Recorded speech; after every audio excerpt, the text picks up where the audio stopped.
நெசவாளர்களின் தயாரிப்புகளை நேரடியாக சர்வதேச சந்தைகளில் விற்பனை செய்வதற்காக அரசுக்கு சொந்தமான ஒரு உலகளாவிய இ-காமர்ஸ் பிராண்ட் உருவாக்கப்படும்.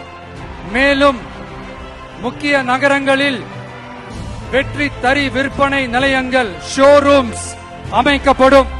நிலையற்ற நூல் விலை மற்றும் மின்சார நெருக்கடி சுமையை பகிர்ந்து கொள்ள கைத்தறி மற்றும் விசைத்தறி வைத்திருக்கும் ஒவ்வொரு நெசவாளர் குடும்பத்திற்கும் ஆண்டுக்கு 30,000 ரூபாய் வங்கி மூலம் நேரடியாக நமது டிவிக்கு அரசு வழங்கும்.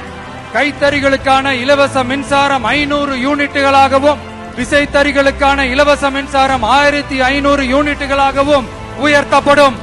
நெசவாளர்களின் உற்பத்தி செலவுகளை குறைப்பதற்காக அவர்கள் வழங்கும் நூல், சாயங்கள் மற்றும் ரசாயனங்களுக்கு நமது டிவிக்கு அரசால் 50% மானியம் வழங்கப்படும். நமது டிவிக்கு அரசில் அனைத்து நெசவாளர்களுக்கும் ரூபாய் 10 லட்சம் ஆயுள் காப்பீடு வழங்கப்படும். மேலும் நெசவாளர்களின் முதியோர் ஓய்வூதியம் மாதம் 3000 ரூபாயாக உயர்த்தப்படும்.